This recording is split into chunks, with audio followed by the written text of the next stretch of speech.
Welcome back to the Olympus Report, Demigods, Monsters, and Gods Alike.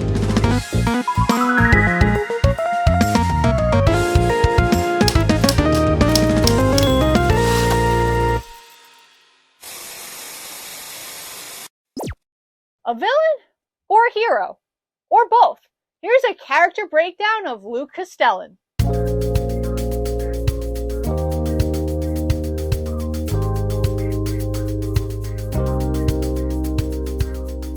Luke is described as a tall, college-aged young man with an athletic, muscular build. He had short, cropped, sandy blonde hair, blue eyes, and a sharp nose. And the sneaky look all Hermes demigod children possess. The only thing unsettling about Luke's appearance was a thick, deep, pale scar that ran from the bottom of his eye down to his chin, caused by Landon, the guardian dragon of the Garden of Hesperides. However, over the years, Luke has had a couple different looks. He is played by Jake Abel in the Percy Jackson movies. What are you doing? Don't walk on my roof. And is blonde, but missing his scar. And is played by Charlie Bushnell in the Percy Jackson TV series adaptation. And has his scar, but has black hair. Luke is a son of the god Hermes and mortal May Castellan.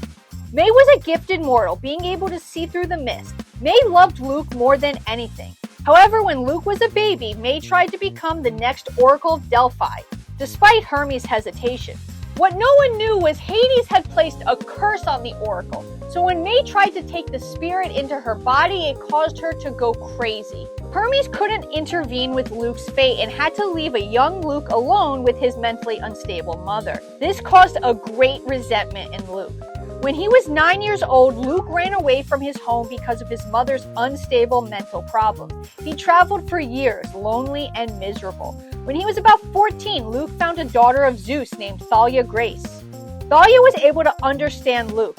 The two chose to team up to stay alive, traveling across the United States battling monsters. It was in an alley that the two met 7-year-old Annabeth Chase and adopted her as their little sister, after realizing she was a demigod who had also run away from home. Luke gave Annabeth a dagger and swore to always protect her.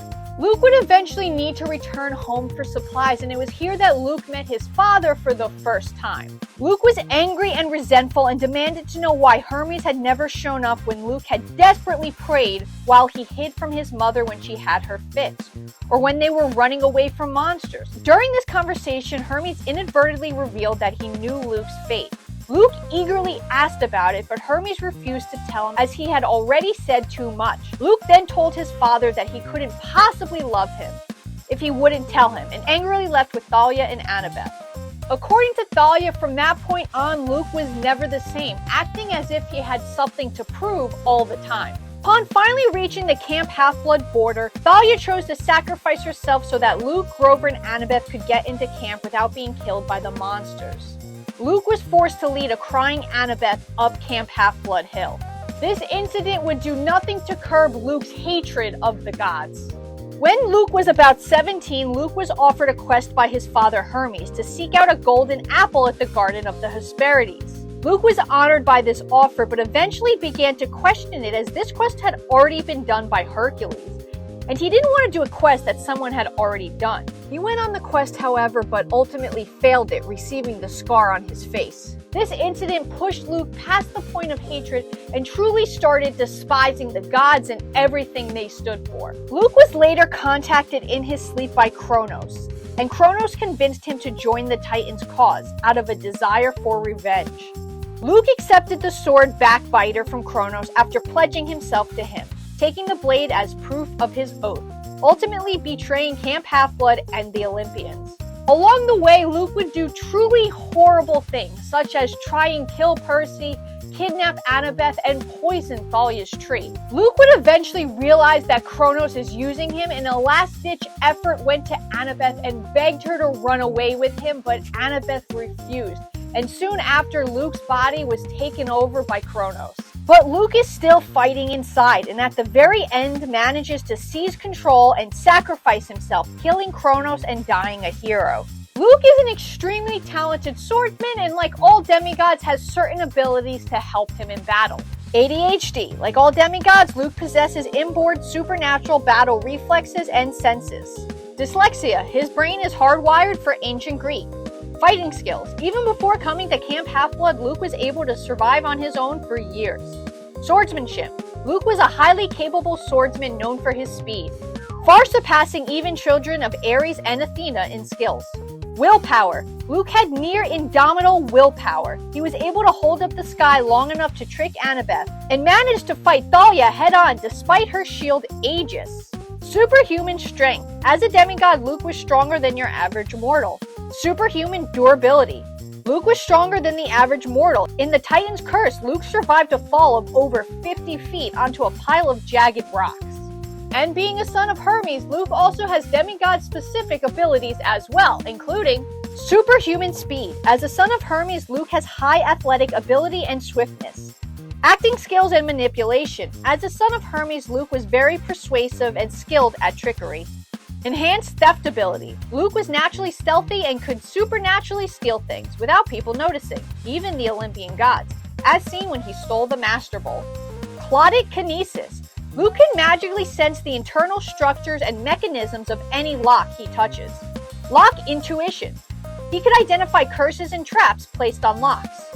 Chromatic kinesis. Since Hermes was a god of merchants, Luke mentioned in the diary of Luke Castellan that he was quite good with money.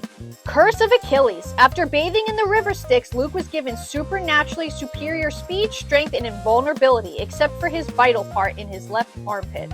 Along with these abilities, Luke has some deadly items and weapons as well. Backbiter. A half-celestial bronze, half-tempered steel sword. A shield.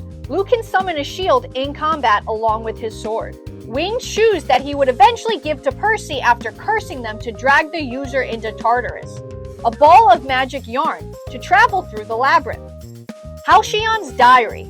After encountering Halcyon Green, a demigod imprisoned in his childhood home for decades, he is given his diary as Hal sacrifices himself to save them. Luke's fatal flaw is never explicitly stated, but we can infer that he also suffers from hubris, much like Annabeth, thinking he knows better than anyone, and not afraid to sacrifice people or even friends for what he believes is the greater good, as seen when he sacrifices Chris Rodriguez to the madness of the labyrinth. Although Luke made several mistakes in his life, he thought what he was doing was right, and in the end dies a hero. To me, this is Luke's hero moment, when a hero overcomes past weaknesses and mistakes and becomes better for it. In the end, Luke realized his mistakes and all he had done wrong. He had been manipulated and hurt those he once considered family. But instead of accepting this, he fights back. He seizes control from Kronos and saves the world by sacrificing himself, killing Kronos in the process.